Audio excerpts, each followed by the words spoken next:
여러분들 희소식인지는 모르겠는데 5월 달에 휴강이 하나가 더 생겼습니다. 제가 미리 말씀드렸던 휴강이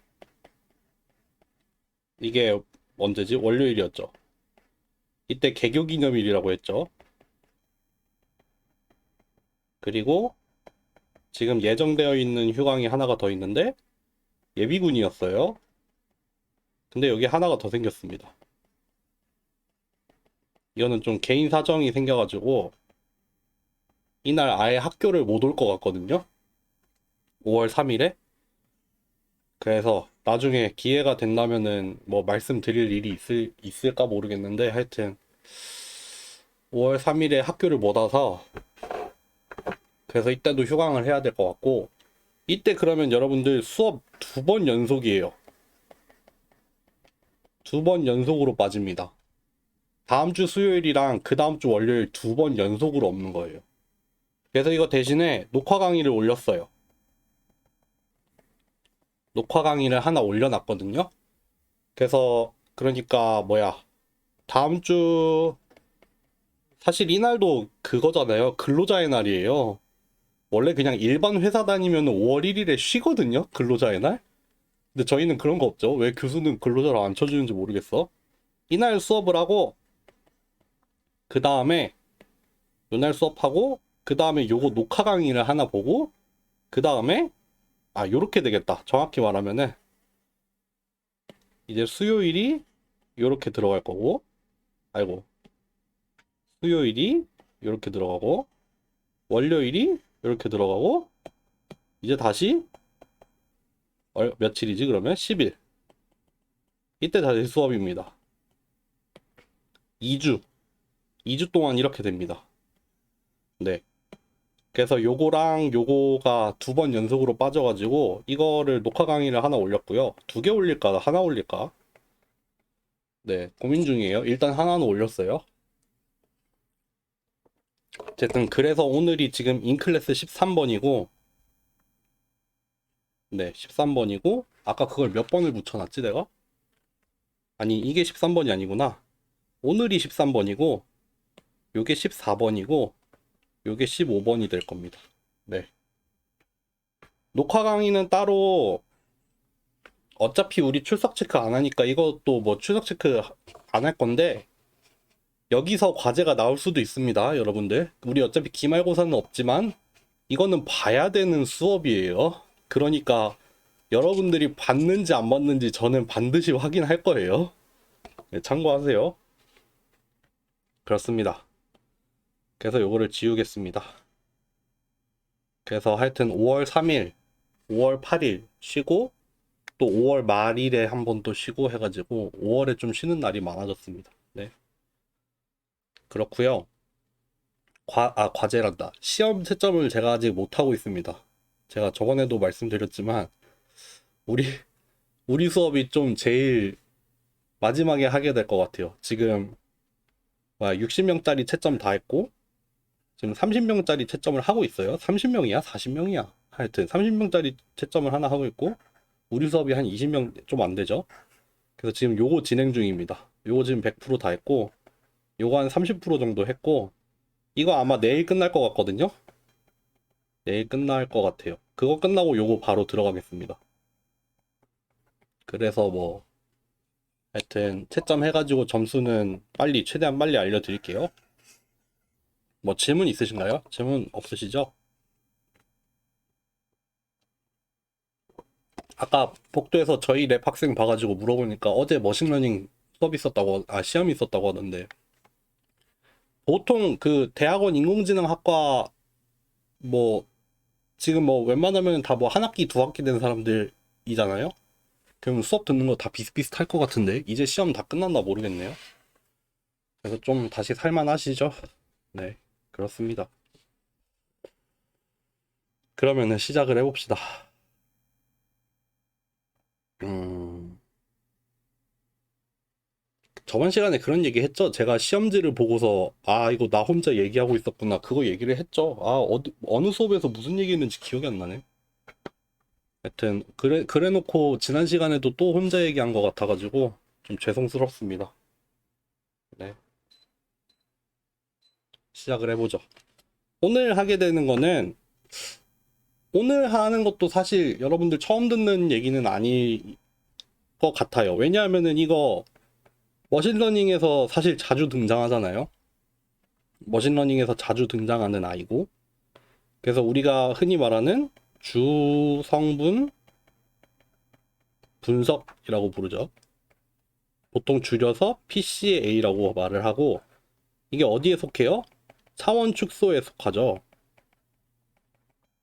영어로는 우리가 디멘셔널 리덕션이라고 하죠.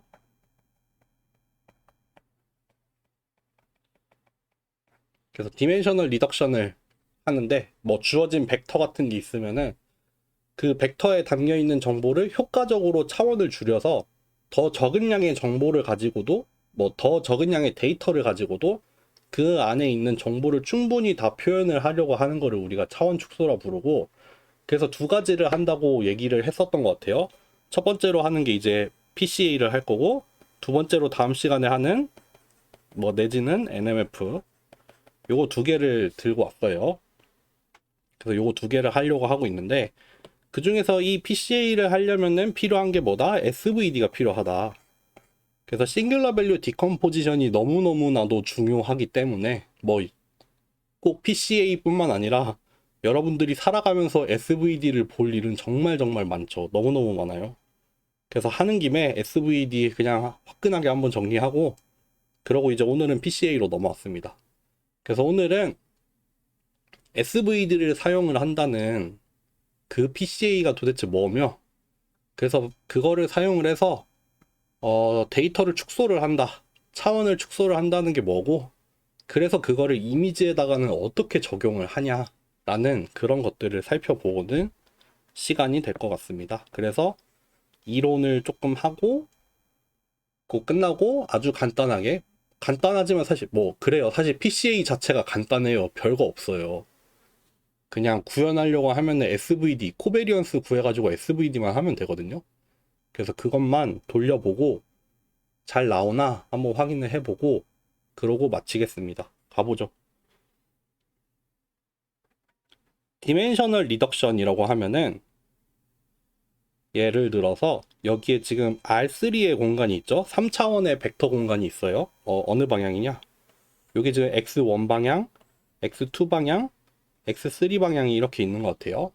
그래서 3차원의 벡터들이 이렇게 파란색의 점들로 뿌려져 있는데, 우리는 이 3차원의 공간을 예를 들어서 2차원으로 축소를 하고 싶어. 2차원으로 축소를 하고 싶다. 네. 그래서 원래 3차원이면은 벡터가 3차원이라고 하면은 이렇게 스칼라가 3개가 필요하잖아요. 이 3차원 공간 상에서 그 각각의 베이시스에 대한 값들이 3개가 필요한데, 요거를 우리는 효과적으로 2차원으로 축소를 하겠다. 거의 동일한 정보를 3개가 아니라 2개의 값만 가지고 표현을 해보겠다 라고 합시다.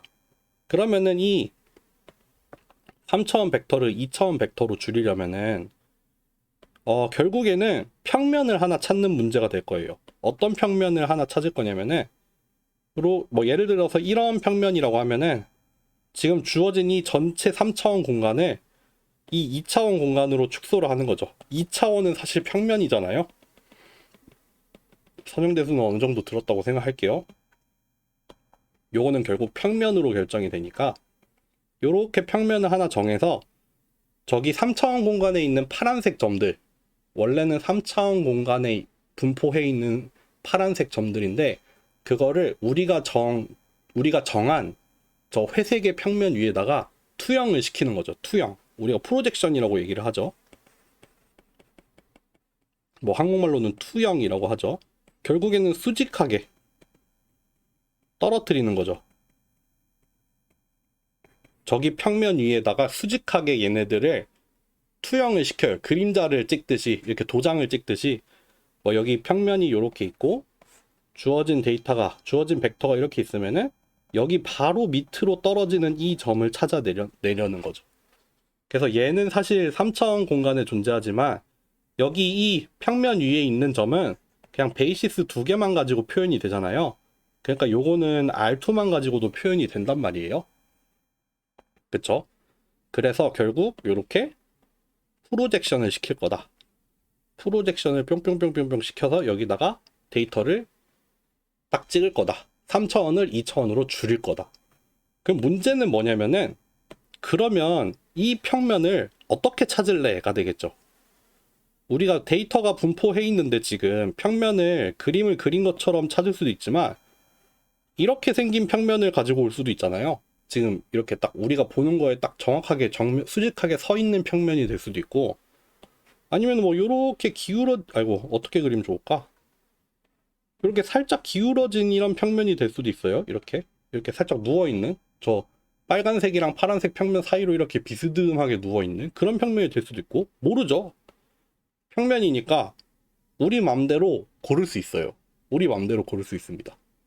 우리 맘대로 고를 수 있는데 그러면은 뭐를 기준으로 이 평면을 선택을 하면 좋냐라는 얘기가 되겠죠. 결국에는. 그래서 뭐를 기준으로 생각을 한다? 여기 지금 파란색의 점들이 이렇게 분포해 있는데 이 점들이 분포해 있는 이 어떤 분포를 퍼져 있는 거를 최대한 유지를 시키는 평면이 좋은 평면일 거다라고 생각을 하는 거죠. 지금 예를 들면은 여기 보여지고 있는 이 파란색 평면.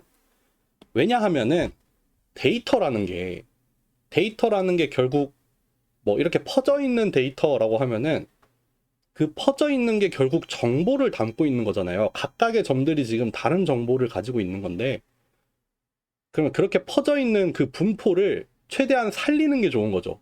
지금 여기 보면은 일단 3차원 공간상에 이렇게 파란 점들이 모여 있긴 하지만 이게 보면은 3차원에 이렇게 무작위로 빽빽하게 차 있는 건 아니에요. 빽빽하게 차 있지는 않고 어떤 방향으로는 데이터가 되게 많이 변화를 해요. 예를 들면은 축을 하나 예를 들어 볼게요. 뭐 요축 방향 요런 축 방향으로는 데이터가 되게 많이 변화하고 있죠. 만약에 이 주황색 벡터에다가 저 파란색 벡터를 이너 프로덕트를 취해보면은 그 값들은 되게 많이 변할 거예요. 저기다가 내적을 시켜보면은 값들이 되게 많이 변할 거예요. 뿐만 아니라 뭐 요 방향으로도 제법 변화를 하고 있죠. 이게 마치 약간 원을 그리고 있으니까 이 원이랑 평평한 방향으로는 데이터들이 많이 퍼져 있어요. 반면에 요 방향 요런 방향으로는 데이터가 별로 퍼져 있지 않죠. 이 주황색 벡터에다가 파란색 벡터를 이너 프로덕트 해보면은 거의 비슷한 값을 가질 거예요. 그러니까 저 데이터를 요축 방향으로 바라봤을 때는 별로 변화가 없는 방향일 거란 말이에요. 그렇기 때문에 지금 여기에 예를 든 요 평면 같은 경우에는 이 파란색의 점들, 이 데이터가 많이 변화하고 있는 그 방향을 포함하고 있는 평면이죠. 데이터가 퍼져 있는 그 정도를 잃는 게 아니라 최대한 유지할 수 있는 그런 평면이 될 거란 말이에요. 그렇죠? 그렇기 때문에 여기 파란색 평면 위에다가 이 회색 평면 위에다가 데이터들을 프로젝션 시키면은 이렇게 그 데이터의 분포가 그대로 유지가 되어 있어요. 만약에 요 파란색 평면으로 데이터를 축소를 시킬 때 우리가 잃어버리는 정보의 방향은 요 방향이죠. 이 평면의 수직한 방향. 왜냐하면은 여기 평면이 이렇게 있고 우리가 프로젝션을 시키면서 요 값을 잃어버리는 거잖아요.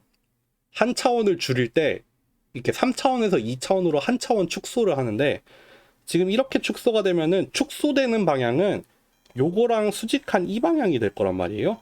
그래서 저 방향으로의 정보는 이제 없어져요. 저 방향으로의 분포는 이제 더 이상 우리가 모르는 거죠. 여기 평면 위에서는 이 점이나 이 점이나 이 점이나 다 같은 점으로 떨어지잖아요. 프로젝션을 시키면은 다 똑같은 값으로 떨어지니까 이렇게 이 평면에 수직하게 있는 요런 데이터들을 더 이상 구분하지 못한다 이거죠. 요런 애들 구분 못합니다. 그렇기 때문에 그 방향으로의 정보는 우리가 완전히 손실을 하는 겁니다. 그쵸? 분명히 차원을 줄이기는 줄이니까 손실하는 정보는 있을 거예요. 그러니까 평면이랑 수직한 방향으로는 어차피 손실되니까 손실을 최소화를 해야겠죠. 이 데이터가 이렇게 분포해 있는데 이 데이터가 분포하는 거랑 최대한 수직한 방향으로 평면을 잘 잡아가지고 이 데이터의 분포를 잃어버리지 않고 최대한 유지를 시켜보자 이거죠. 만약에 우리가 평면을 이 방향이 아니라 뭐 이렇게 수직으로 서 있는 요런 평면을 선택을 했다 쳐. 그러면은 그 평면을 요렇게 그려놓고 마치 얘처럼 데이터를 프로젝션 시킨 거를 그림으로 그려보라 라고 하면은 이렇게 찍히겠죠. 데이터가 이렇게 찍혀 있을 거예요. 뭐 여기에 좀 몰려 있을 거고 여기에 좀 듬성듬성 할 텐데 어쨌든 요렇게 분포를 하겠죠. 그러니까 지금 그림을 그려놓은 이런 초록색처럼 평면을 선택을 하면은 이렇게 2차원으로 줄이긴 줄였는데 요 방향으로의 정보만 들어있지 이 방향으로는 별 정보가 없어요. 각각의 점들마다 별로 다른 값이 없단 말이에요. 그러니까 이거는 사실 뭐 2차원으로 줄이긴 했지만 가지고 있는 정보가 한 차원밖에 없다라고 볼 수 있죠. 왜 그래요? 여기랑 수직하게 요 초록색 평면이랑 수직한 방향으로의 정보를 잃어버렸는데 방금 전에 투영을 시키면서 잃어버린 정보의 방향은 이 방향인데 그 방향으로의 정보가 사실 되게 많았어. 그 방향으로 사실 원래 이렇게 분포해 있었잖아. 요렇게 분포해 있었잖아요. 요 평면을 기준으로 이렇게 수직하게 앞뒤로도 분포를 해 있었단 말이야. 근데 그게 날아가 버렸잖아. 방금 차원을 축소시켜 버리면서 날아가 버렸어요. 그러니까 만약에 R2로 축소를 할 건데 평면으로 축소를 할 건데 여기 있는 파란색 평면이랑 여기 있는 초록색 평면이랑 두 개 중에 골라봐라 라고 하면은 당연히 얘를 골라야겠죠. 이 파란색 평면을 골라야 될 거예요. 왜냐하면은 데이터의 분포가 제일 잘 살아있으니까. 잃어버리는 정보가 제일 적으니까. 그쵸? 만약에 뭐 한 차원으로 줄여봐라. 이제 한 차원으로 줄여봐라 라고 하면은 이제는 평면이 아니라 직선에다가 투영을 시킬 거고 모르긴 몰라도 뭐 요런 방향으로 축소를 시키겠죠. 데이터가 최대한 많이 분포해 있는 방향. 그러니까 요거랑 수직한 방향으로의 정보는 다 날아가 버리겠지만 어쨌든 데이터의 분포가 최대가 되는 그런 축을 찾는 게 사실 제일 좋은 거죠. 네. 그런 얘기가 됩니다. 그래서 우리가 정확히 이렇게 말하죠. 이런 축을 뭐라고 불러요?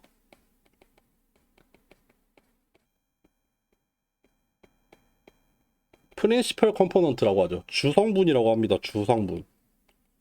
데이터가 분포를 이루는 주된 방향이기 때문에 프린시펄 컴포넌트, 주성분이라고 불러요. 그래서 이거 같은 경우에는 순서가 있겠죠. 요 방향이 사실 첫 번째 주성분이 되고 요런 방향이 두 번째 주성분이 될 수 있겠죠. 저거랑 이제 수직하면서 두 번째로 그 분포가 제일 괜찮은 방향. 요런 방향이 제일 안 좋은 주성분이 되겠죠. 저 방향으로는 데이터가 별로 분포해 있지 않으니까요. 그러니까 이렇게 주성분을 찾아서 주가 되는 이 축, 엑시스를 찾아서 이제 그 방향으로 선택을 해 나가면서 데이터를 줄여 나가면 되는 거죠. 한 차원으로 줄여야 되면은 저라면은 요거를 선택을 할 거고 2차원으로 줄이라고 하면은 요거랑 요거를 선택을 할 거고 제가 어차피 3차원이긴 한데 그 다음을 또 고르라고 하면은 저는 얘를 고를 것 같아요.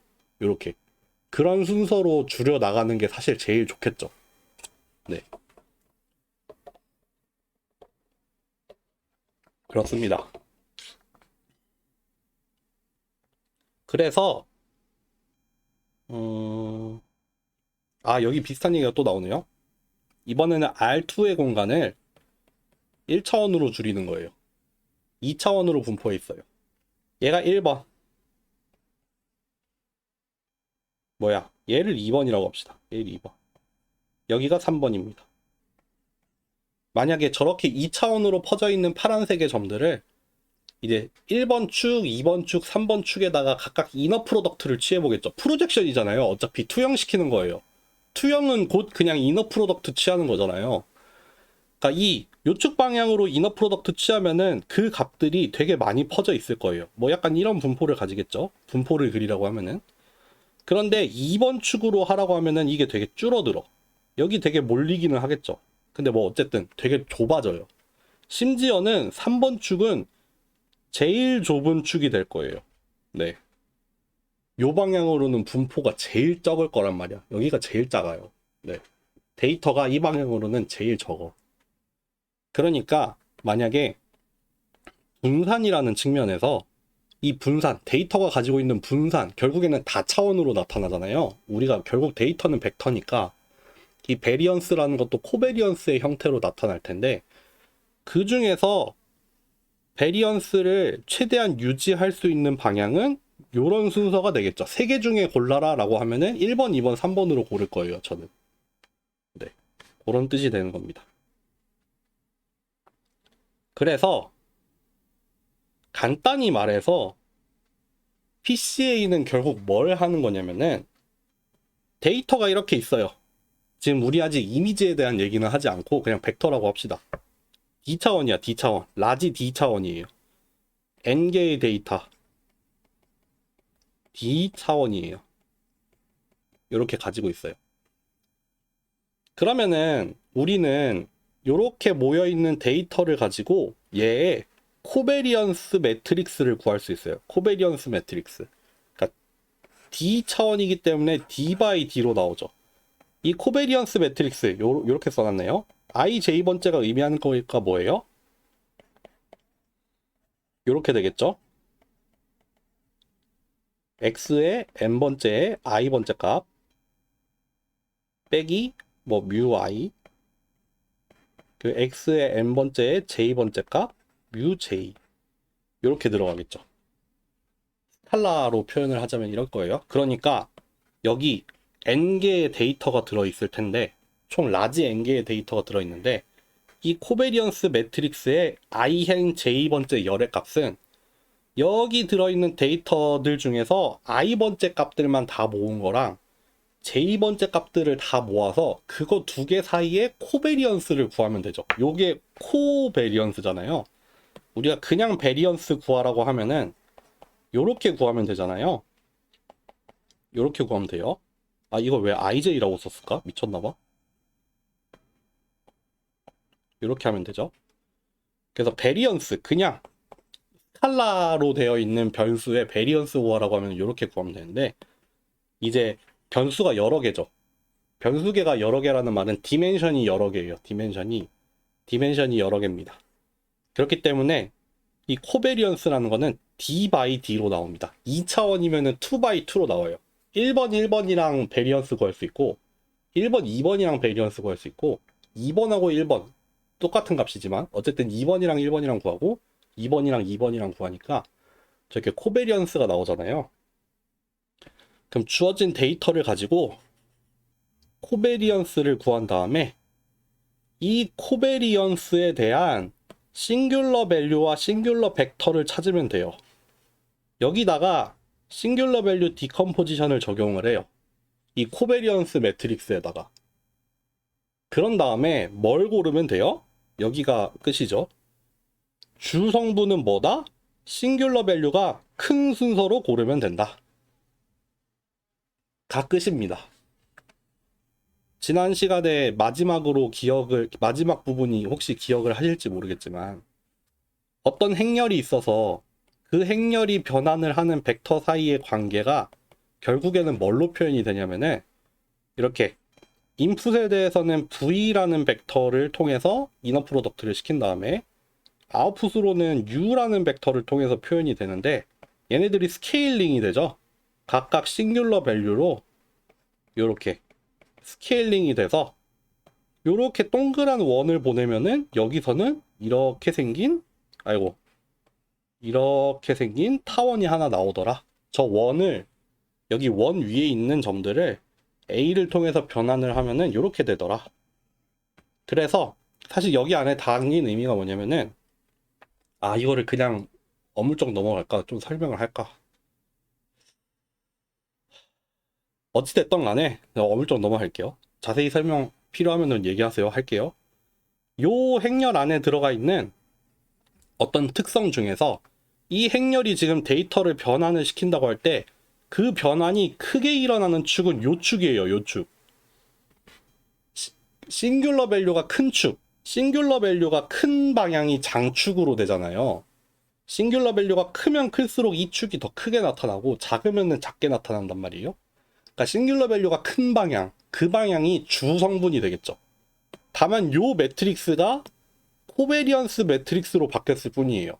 그러니까 코베리언스가 큰 방향이 되겠죠. 이 코베리언스 매트릭스가 D 바이 D로 있는데 그래서 얘네들이 각각 다 D 차원으로 나타날 거예요.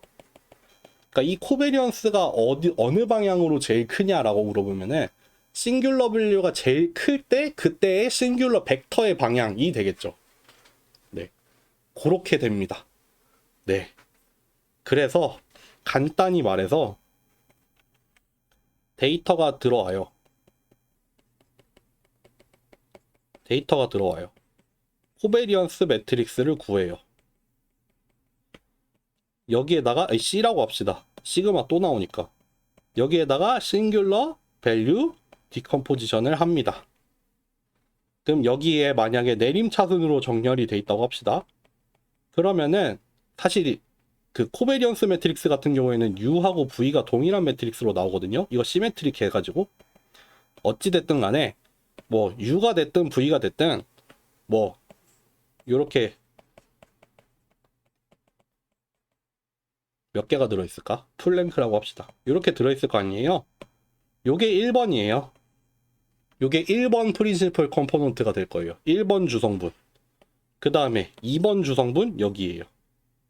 요 순서대로 고르면 돼요. U에서 골라도 되고 V에서 골라도 되고 상관없어요. 어디에서든 고르면 됩니다. 아마 여러분들이 PCA를 어디서 뭐 배우신 분들이 있겠지만 모르겠어요. 어디서는 V에서 골라라, 어디에선 U에서 골라라 그랬을 텐데 코베리언스를 이용을 해서 구하면은 어디서 구하든 상관없습니다. U랑 V랑 똑같이 나옵니다. 일단 이따 한번 보여드릴게요. 네. 왜냐하면은 코베리언스 매트릭스 자체가 시메트리 하니까 요거나 동일하게 나와야 되잖아요. 다이어고널 매트릭스 어차피 트랜스포즈에도 똑같죠. 그러니까 요거랑 같을 수밖에 없습니다. 네. 그래서 U랑 V는 어차피 똑같이 나와서 상관없고, 그래서 프린시플 컴포넌트 골라라. 싱귤러 밸류가 큰 순서대로 그때의 싱귤러 벡터를 구하면 됩니다. 그러면 만약에 주어진 데이터가 있어요. 주어진 데이터가 지금 x1, x2부터 xn까지 각각 D 차원으로 있었어. 1차원으로 줄여라 라고 하면 어떻게 돼요? U1이랑 이렇게 n개의 샘플이 있을 거 아니에요. 요거 다 스칼라죠. 이너 프로덕트 하니까 1차원으로 줄여라 라고 하면 이렇게 줄이면 돼요. 2차원으로 줄여라 라고 하면 어떻게 돼요? U1에다가 내적하고 U2에다가 내적하고, 그래서 이렇게 2차원 벡터를 이렇게 만들면 됩니다. 또 세 번째 샘플에 대해서도 이렇게 해서 착착착 더해 나가면 됩니다. 네, 이렇게 구하면 됩니다. 3차원으로 줄여라. 간단하죠? 여기다가 하나만 더 하면 돼요. 세 번째 벡터까지 뽑아와서 같이 이너 프로덕트 해라. 그래서 여기도 다 이렇게 U3에 대해서도 이너 프로덕트를 취해라. 투영을 시켜라. 이렇게 3차원으로 줄여라 라고 하면 이렇게 하면 됩니다. 그러니까 결국에는 그 X라는 벡터에다가 우리가 U를 기준으로 말할게요. U라는 행렬이 있으면은 여기에 컬럼들 중에서 내가 원하는 디멘션까지만 골라오면 돼요. 그래서 그거를 여기다가 트랜스포즈를 해버리면 되겠죠. 그러면 자연스럽게 우리가 줄이고 싶은 뭐 디멘션 이렇게 줄어들 겁니다. 네, 그렇게 축소를 하면 끝입니다. 한번 보죠. 강의 자료 한번 봅시다. 너무 갑자기 휘리릭 넘어온 것 같아.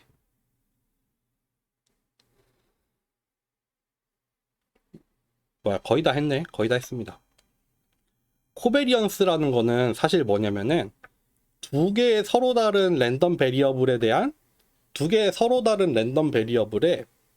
그 두 개 사이의 베리언스를 측정을 하는 거죠. 그래서 이런 모양으로 정의가 되죠.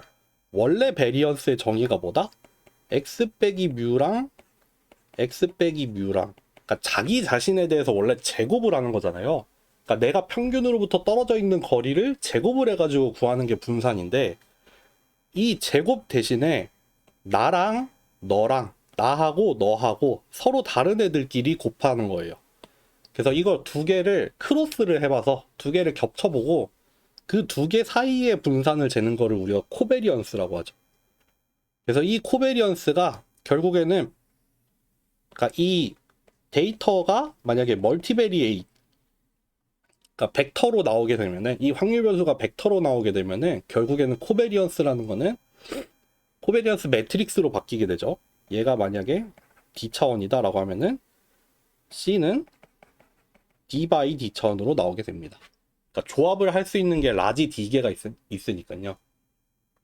그래서 각각 I, J번째 값들이 I번째 입력이랑 J번째 입력 두 개 사이의 코베리언스를 구하면 되는 거죠. 이것도 뭐 직접 구해도 되지만 어차피 함수로 다 있고요. 네.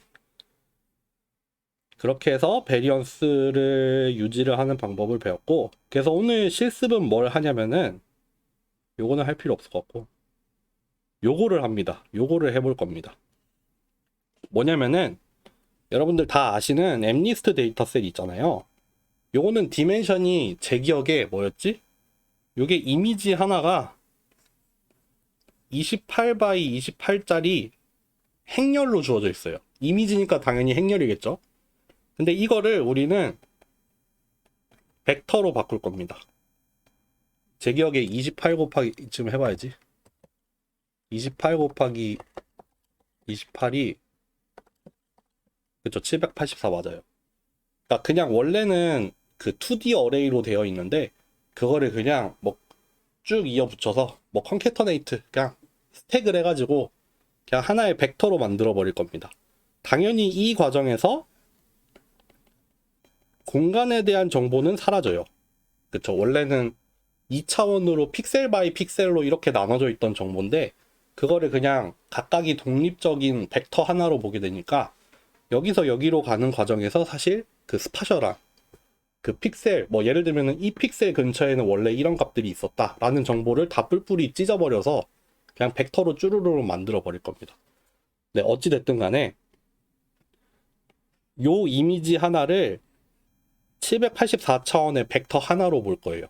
그러니까 지금 여기 25개의 벡터가 있는 거죠. 5x5, 5x5니까. 네. 여기 25개의 벡터가 이렇게 주어져 있어요. 그럼 벡터 안에 막 값들이 들어가 있겠죠. 뭐 비슷한 숫자끼리는 비슷한 벡터가 나왔을 거고, 뭐 다른 벡터끼리는 다른 숫자가 나오고 그랬겠죠. 그러면 그 벡터를 보고, 이건 이제 우리가 상상하기도 어려워요. 784차원이라서 784차원의 벡터 공간이 어떻게 생겼는지 모르죠. 뭐 어떻게 생겼겠죠. 그럼 그 784차원의 그 분포에 있는 그 손글씨 벡터들이 막 있을 거예요. 근데 그거를 그 784차원을 효과적으로 축소를 시켜서, 뭐 이거 제가 몇 차원으로 줄였죠? 하여튼 줄일 겁니다. 이거를 디멘셔널 리덕션을 해가지고 차원을 줄일 겁니다.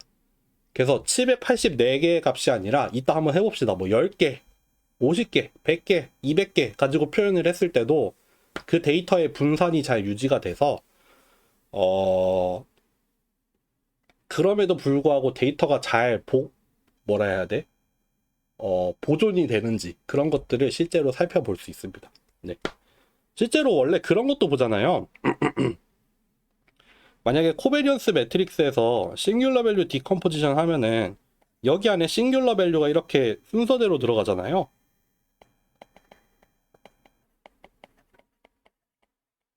이렇게 뭐 순서대로 들어갈 텐데 이거를 실제로 그래프로도 그려보죠. 이렇게 누적 합으로 이렇게 보여서 여기를 뭐 100%라고 합시다. 100%라 쓸까? 그럼 여기 한 개일 때는 여기는 시그마 1일 거고 두 개일 때는 뭐 시그마 1 더하기 시그마 2 해가지고 싱귤러 밸류, 여기 안에 들어가 있는 이 다이아고널에 들어가 있는 값들을 우리가 싱귤러 밸류라고 한다 했잖아요. 그 싱귤러 밸류를 누적을 해서 누적한 합을 보는 거예요. 그렇게 해서 뭘 보려고 하냐면은 이 코베리언스 매트릭스라는 게 결국에는 원래 자기 자신이 가지고 있는 모든 싱귤러 벡터를 다 이용을 하면은 100%로 표현을 할 수 있는 거지만, 싱귤러 밸류가 크면 클수록 그쪽 방향의 성분이 되게 도미넌트한 거잖아요. 되게 주가 된단 말이에요. 많은 부분을 차지를 한단 말이야. 그래서 요런 그래프를 한번 그려보고, 그래서 싱귤러 밸류가 뭐 몇 개까지 했을 때 한 몇 프로가 커버가 되더라. 그걸 보고 디멘션을 사실 줄이기도 하죠. 이게 옛날에 강의자료 넣었었는데 지금은 왜 안 넣나 모르겠다. 하여튼 그렇게 보시면 됩니다. 그래서 요거를 파이썬으로 해봅시다.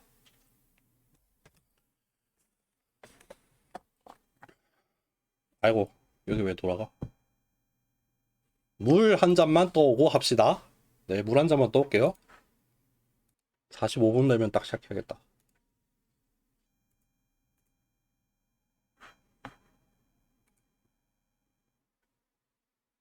뭐지?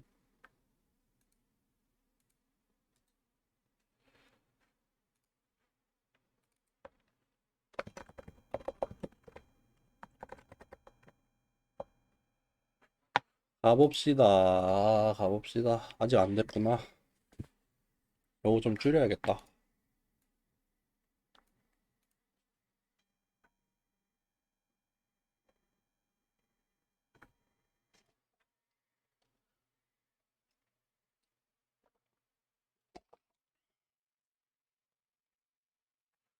해보겠습니다.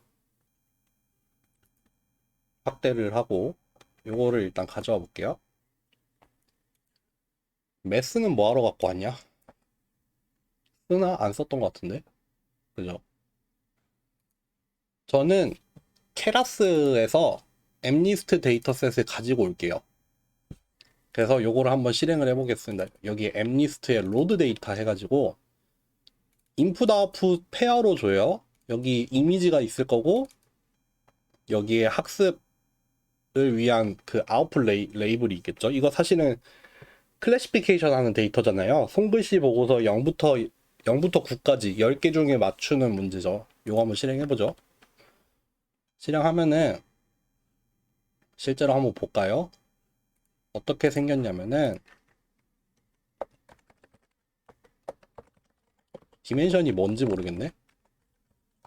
이렇게 들어가 있나? 아마도 그런 것 같죠? 이렇게 생겼습니다. 컬러 맵도 바꿉시다. 이렇게 생겼습니다. 다들 아시죠? 그리고 Y에는 뭐가 들어가 있어요? 이렇게 레이블이 들어가 있죠. 여기 이거 숫자 5니까 지금 5라고 하는 거죠. 10번째에 뭐가 들어가 있을까? 이렇게 3 들어가 있네요.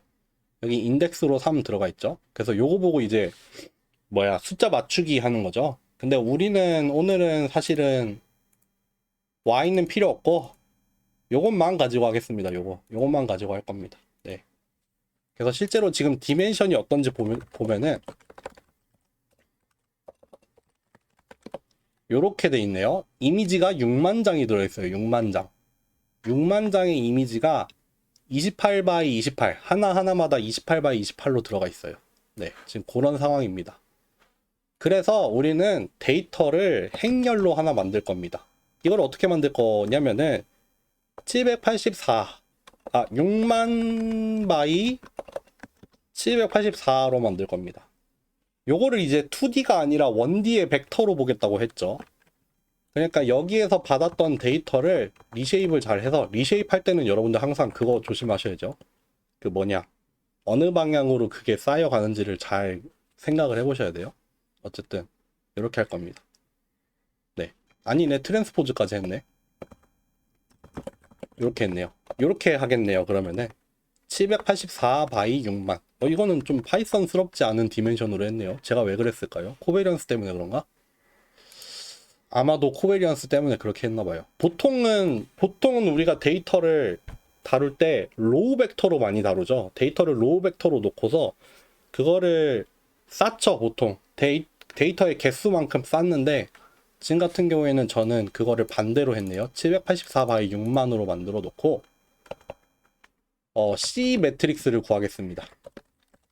코베리언스 매트릭스를 구할 건데 이거는 뭐 직접 구해도 돼요. 직접 구하면은 이거 6만 개의 샘플에 대해서 그냥 실제로 평균을 내서 구하면 되는데 그럴 게 아니라 넘파이의 코베리언스를 사용을 하겠습니다. 요렇게 해서 나오는 그 코베리언스 매트릭스의 쉐입이 요렇게 나와야 맞죠. 784 바이 784가 나와야 됩니다. 요거에 대해서 평균을 내야 돼요. 6만 개에 대해서 평균을 내는 방향으로 해야 돼요. 그래서 여기 트랜스포즈 했나봐요. 안 하면은 6만 바이 6만으로 나올 거예요. 샘플을 784개로 간주를 해서, 그러니까 오래 걸리죠. 지금 6만 바이 6만 개의 코베리언스를 구하는 중이니까 아무래도 오래 걸리겠죠. 그래서 지금 컴퓨터 돌아가는 소리 나고 있어요. 근데 우리가 구하려는 건 이게 아니죠. 코베리언스를 구했을 때 784 바이 784짜리 코베리언스가 나오도록 구하고 싶은 거죠. 이렇게 구해야 됩니다. 네. 그럼 이렇게 코베리언스 구하면은 뭐 하면 돼요? 싱귤러 밸류 디컴포지션 하면 돼요. 있습니다. U, 시그마, V로 줍니다. 어디에? 넘파이에 리니어 알제브라 안에 SVD가 있어서 행렬을 하나 주면 돼요. 이렇게 하나 주면 됩니다. 근데 요거는 얘 같은 경우에는 어떤 꼴로 나오냐면은 U 곱하기 요거 곱하기 요 형태로 나와요. 그러니까 우리는 U랑 시그마랑 V 트랜스포즈로 배웠잖아요. 근데 요 함수 같은 경우에는 트랜스포즈가 돼서 나와요. 트랜스포즈가 된 형태로 나옵니다. 그래서 우리가 아는 걸로 바꾸려면은 얘가 벡터로 나오거든요. 그쵸? 다이아고널 매트릭스니까 사실 그 디멘션을 다 안 가지고 있고 여기 다이아고널 엔트리만 가지고 있어도 되잖아요. 그래서 이게 벡터로 나와요.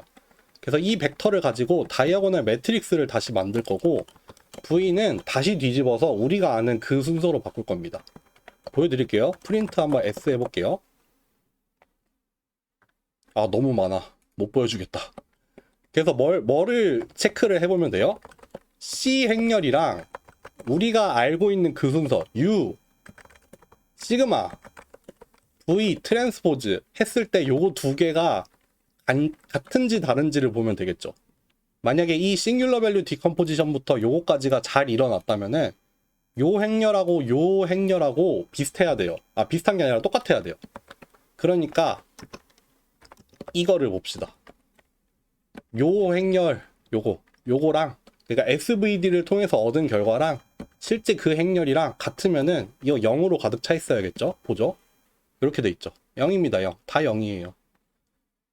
이거 10의 마이너스 11승 이런 거 0이죠. 0. 그냥 되게 작은 값인데 그냥 이거 실수로 표현하다 보니까 이렇게 나왔죠. 다른 거는 그냥 진짜 0이고.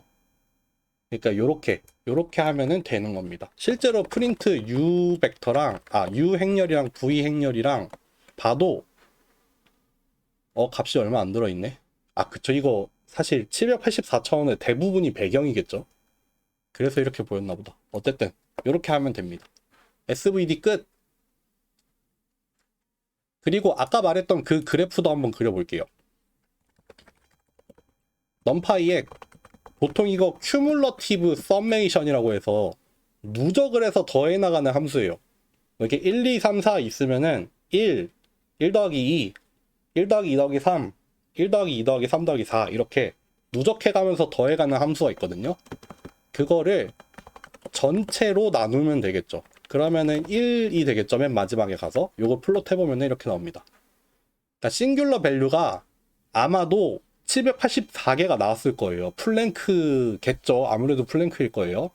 그러니까 784개의 싱귤러 밸류를 1번부터 끝번까지 누적을 해서 더해 간 거예요. 앞이 커요. 그러니까 앞에 몇 개만 더해도 예를 들어서 80%만 봅시다. 대충 한 50개예요. 싱귤러 밸류 맨 앞에 있는 거 50개만 골라도 전체 싱귤러 밸류의 80% 정도는 표현이 돼요. 그 말인즉슨 대강 생각을 해보자면은 이 행렬이 담당하는 그 리니어 트랜스포메이션은 50개 정도만 해도 거의 80%는 표현이 된다예요. 100개 정도 하면은 100개 얼마냐? 거의 뭐 한 90% 넘는 것 같아. 200개 하면은 거의 다 온 것 같아. 그러니까 그 784개를 다 안 써도 이 코베리언스 매트릭스는 얼추 표현이 된다 이거죠. 네, 그거를 이렇게 그래프를 하나 그려서 확인을 해볼 수도 있겠죠. 실제로 해봅시다. 여기서는 이렇게 할게요. 지금 x라는 게 지금 d 바이 n으로 주어져 있죠. 784 바이 6만으로 나와 있어요. 그러면은 우리 디멘션을 줄인 거 d 프라임이라고 할까요? 요렇게 만듭시다. 예를 들면은 d 리듀스라고 할게요. 아, 뭐라고 할까? 좋지 않은 이름 같은데? 아, 그냥 d 리듀스라고 할게요. 100차원으로 줄여보겠습니다. 그러면은 100 바이 6만이 되겠죠. 이렇게 될 거예요. 그러면은 이 원래는 이 784개의 값을 가지고 표현을 해야 되는데 100개만 가지고 표현을 하겠다 이거죠. 그쵸? 그러면은 이거를 다시 784차원으로 리컨스트럭션을 할 수 있죠. 뭐를 가지고? 그 100개의 벡터를 가지고 다시 원래 공간에다가 스팬을 시키면은 그 원래 이미지의 디멘션으로 다시 만들 수 있어요. 이거를 X 리컨스트럭션이라고 합시다.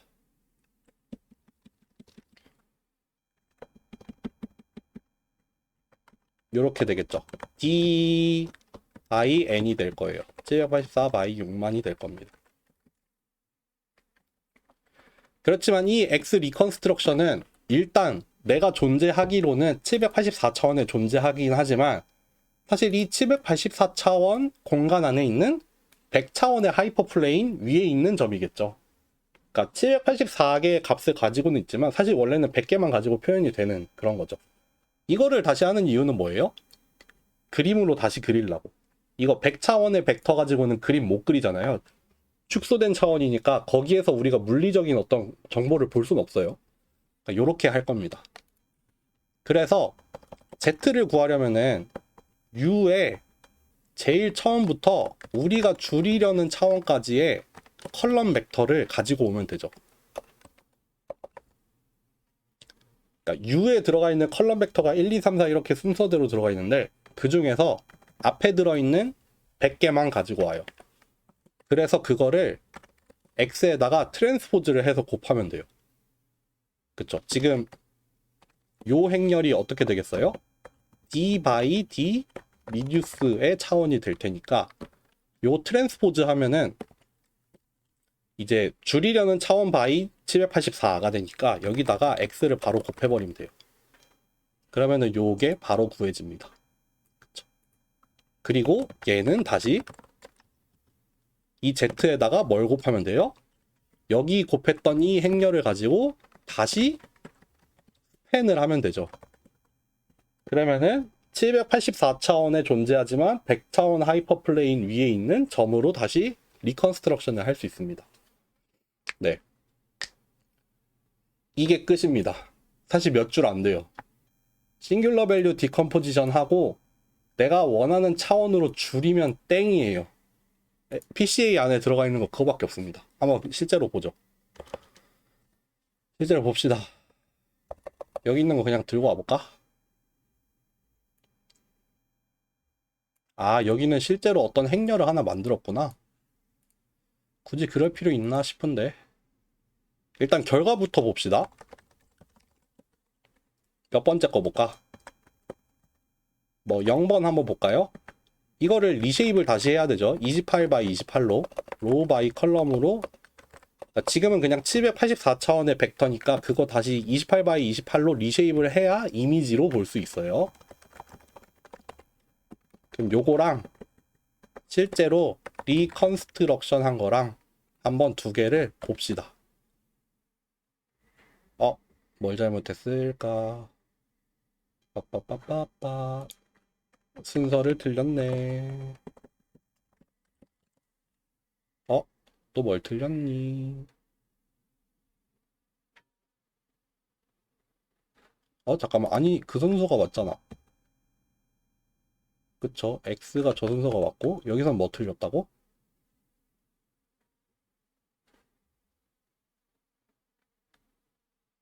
뭐 틀린 거야?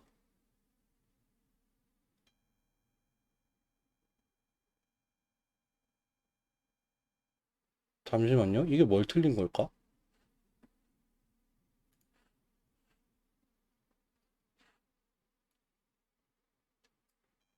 그레이스케일로 했는데 아까 위에서는 뭐였지? I am sure 아니었어요? 이거 뭐야? 무슨 에러인지 모르겠다.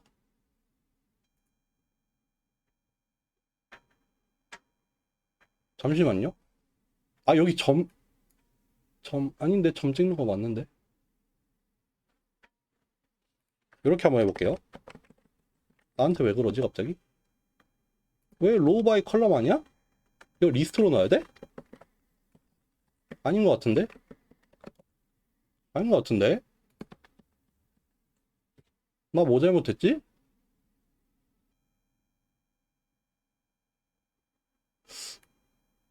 이게 왜 1 바이 28 바이 28이 나왔을까요?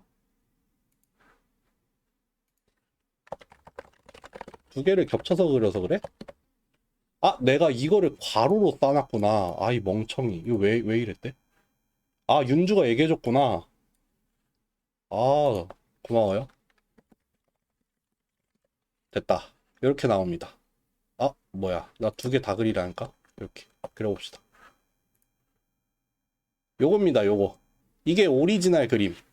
이게 오리지널 그림이고, 요게 사실 뭐예요? 그 784차원에 있었다가 100차원으로 줄였다가 다시 스팬을 해가지고 만들어 놓은 거예요. 그쵸? 그 글씨가 요렇게 나왔습니다. 얼추 비슷하죠? 만약에 디멘션을 진짜 빡세게 줄여 10개만 가지고 표현해봐 이거죠. 어떻게 되나 봅시다. 이거는 좀 힘들 거야. 그쵸? 이거는 아직 저 형상을 제대로 축소는 못하고 있는 것 같아요. 한 50개만 해볼까? 50개 하면은 얼추 나오기 시작하죠. 한 200개 해볼까요? 나름 많이 줄인 거죠. 이 정도도. 원래는 한 700, 800차원 정도 되는 거 4분의 1로 줄였는데도 이 정도로 다시 복원이 되고 있습니다. 실제로 여기 안에 들어가 있는 그거를 한번 봅시다. 그거를 한번 보면은 여기 U 안에 들어가 있는 컬럼 벡터들을 한번 직접 봅시다. U에 n번째 거를 한번 볼게요. 요거죠. 그쵸? 요거 한번 볼게요. 한 10개 보는 거죠, 지금. 이렇게 봅시다. 이렇게 생겼어요. 결국 뭐예요? 지금 여기 U1의 첫 번째 컬럼, 두 번째 컬럼, 세 번째, 네 번째, 다섯 번째부터 해서 10번째 컬럼까지를 구해왔어요. 뭐예요? 10차원으로 만약에 줄이게 되면은 여기 이 이미지를 요 10개를 조합을 해서 만들겠다는 거죠. 요 10개의 이미지를 리니어 컨비네이션을 해가지고 얘를 표현을 해보겠다가 되는 거죠. 그러니까 아무래도 10개만 가지고는 아직 부족할 거예요. 이런 디테일이 점점 살아가겠죠. 15개 볼까요? 점점 이런 베이시스가 늘 거예요. 몰라. 이거 사실 이거 하나하나의 그림이 정확하게 뭐에 대응이 된다는 몰라요. 그냥 뽑혀있는 주 성분들이죠. 요런 방향으로 예를 들면 이 주어진 이미지를 요 베이시스에다가 이너 프로덕트를 시키는 거죠. 실제로 그럴 거예요. 그런 겁니다. 그리고 이게 원래는 요 이미지 자체는 0에서 1 사이의 양수로만 이루어져 있잖아요. 0에서 1 사이의 양수로만 이루어져 있을 텐데 여기 U 행렬 안에는 양수도 들어가고 음수도 들어가요. 왜냐하면 오소고날 해야 되기 때문에 원래 이미지랑은 다르게 음수도 가질 수 있게 됩니다. 그래서 여기 베이시스 15개 그려놓은 거 보면은 배경이 검은색이 아니에요. 여기는 배경 검은색이죠. 0이니까. 제일 작은 값이 0이었으니까. 근데 여기 배경은 사실은 값은 0일 텐데 0보다 작은 값들도 여기 들어가 있죠. 검은색으로 나타났죠. 이 배경에 있는 회색보다 더 밝으면 흰색이고 더 어두우면 검은색으로 나타났을 텐데 지금 보면은 흰색도 있고 검은색도 있단 말이에요. 그러니까 지금 양수도 있고 음수도 들어가 있는 거예요. 그러니까 요런 이미지들을 리니어 컨비네이션을 이용을 해서 잘 중첩을 시켜서 얘를 요렇게 다시 표현을 한 거죠. 그러니까 여기도 지금 매끄러운 검은색이 안 나왔죠. 막 양수 음수가 지금 왔다 갔다 하니까 요 다시 리컨스트럭션한 이 이미지에는 음수도 들어갈 수 있습니다. 네. 이게 다음 시간에 해야 되는 얘기랑 이어질 거예요. 어찌 됐든 간에 디멘션을 뭐 더 많이 높이면 높을수록 이렇게 점점 더 오리지널 이미지에 유사해질 거고, 이걸 뭐 이제 실제 거의 한 750개를 써보면은 뭐 나머지 30개 빼는 거니까 거의 비슷하죠. 뭐 이런 식으로 될 겁니다. 뭐 다른 이미지 보시고 싶으면은 요 다른 이미지 꺼내가지고 한 200차원으로 줄여서 이렇게 해보면은 3, 아까 3이었죠? 이것도 3 이렇게 뭐 대충 나오고 있다. 뭐 그런 얘기가 되겠죠. 여기 예제로 보여준 거는 실제로 그냥 몇 개 랜덤 샘플을 뽑아가지고 실행할 때마다 아마 다른 이미지를 뽑아줬던 걸로 기억을 하거든요. 랜덤 인티저 뽑아서. 그래서 요거는 뭐 하여튼 랜덤으로 보여줄 겁니다. 어쨌든 오늘 그러면은 요렇게 해가지고 디멘셔널 리덕션의 첫 번째로 주성분 분석을 했고, 다음 시간에는 이 이미지의 특성에 대한 거를 좀 더 다룰 거예요. 왜냐하면은 PCA 같은 경우는 아까도 말씀드렸지만 PCA에서 다루려는 데이터에는 양수, 음수가 원래 다 섞여 있어요. 근데 이미지 같은 경우에는 양수로만 이루어져 있단 말이에요. 그럼 그런 경우에 좀 더 이미지에 적합한 어떤 차원 축소 방법으로는 뭐가 있나? 로 해서 그 중에 하나인, 저번에 이름을 한번 얘기한 적이 있어요. 논 네거티브 매트릭스 팩토리제이션이에요. 이거는 SVD처럼 매트릭스를 팩토라이즈를 하는데 양수로만 팩토라이즈를 하는 거예요. 그래서 논 네거티브가 붙거든요. 그래서 줄여서 NMMF라고 부르는데, 어쨌든 다음 시간에는 그거를 이용을 해서 차원 축소를 하는 거를 한번 해보겠습니다. 네, 오늘 그럼 여기까지 하겠습니다.